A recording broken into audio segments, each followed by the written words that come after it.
मंच पर जो सबसे ज्यादा शोर मचाते हैं अक्सर वही चुनाव में सबसे पहले गिर जाते हैं। दोस्तों, पश्चिम बंगाल की राजनीति में इस बार जो भूचाल आया उसने हर बड़े चेहरे को कटघरे में खड़ा कर दिया।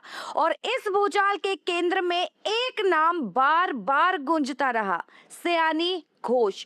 ये वही चेहरा है जिसने चुनावी मंचों से अपने अंदाज और बयानों से सुर्खियां बटोरी थी, लेकिन जब नतीजे सामने आए तो कहानी पूरी तरह पलट चुकी थी।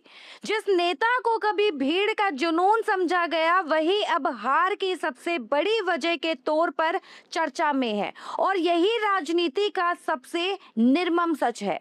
याद कीजिए वो दौर जब सयानी घोष सोशल मीडिया की सनसनी बनी हुई थी। कभी राघव चड्ढा के सरनेम पर टिप्पणी तो कभी हम झालमुड़ी पार्टी नहीं है जैसे बयान। इन सबने मिलकर एक ऐसा नैरेटिव बनाया जिसमें उन्हें एक तेज तर्रार नेता के रूप में पेश किया गया। लेकिन राजनीति में सिर्फ वायरल होना जीत की गारंटी नहीं होता, और यही गलती तृणमूल कांग्रेस ने कर दी।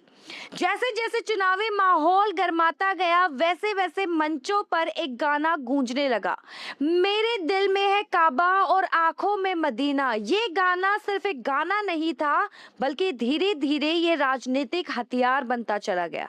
तृणमूल कांग्रेस को लगा इससे खास वोट बैंक मजबूत होगा, लेकिन जमीनी सच्चाई की कहानी कुछ और ही थी। यही वो मोड़ था जहां से पूरी बाजी पलट गई, क्योंकि जिस चीज को टीएमसी अपनी ताकत समझ रही थी उसी ने विरोधियों को सबसे बड़ा मौका दे दिया।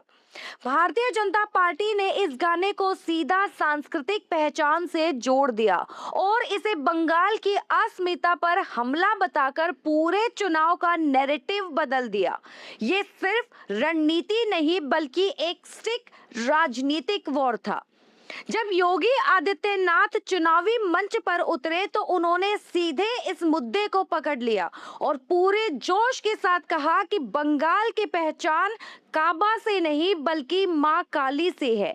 इस एक लाइन ने पूरा खेल बदल दिया, क्योंकि ये भावनाओं को सीधे छू रहा था, और राजनीति में भावनाएं सबसे बड़ा हथियार होती हैं।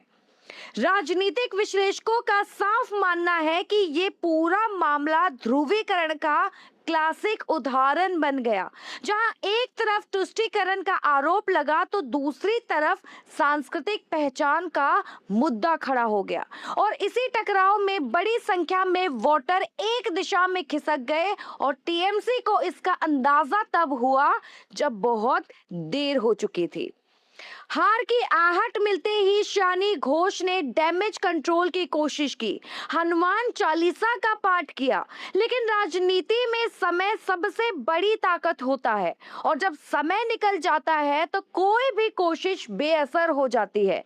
यही यहाँ भी हुआ। जनता ने पहले ही अपना मन बना लिया था।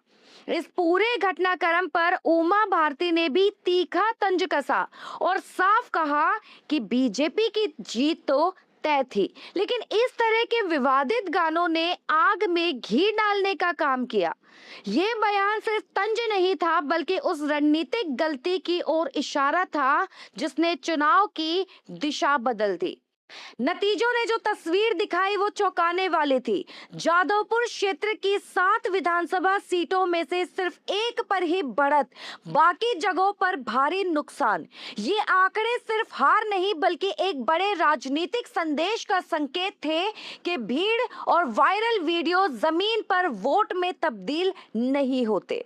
इस पूरी कहानी में सबसे बड़ा सवाल यही है कि क्या ममता बनर्जी की टीम ने जमीनी सच्चाई को नजरअंदाज कर दिया, क्योंकि अंत में जीत उसी की होती है जो जनता की नब्ज समझता है। और इस बार बंगाल की जनता ने साफ कर दिया कि चुनाव सिर्फ नारों और गानों से नहीं बल्कि भावनाओं और पहचान की लड़ाई से जीते जाते हैं। दोस्तों, आपके हिसाब से जो नेता धर्म के नाम पर वोट मांगते हैं उनका यही हाल होना चाहिए। अगर आप सहमत हैं तो इस वीडियो को शेयर करें और कमेंट सेक्शन में अपना समर्थन जरूर दें।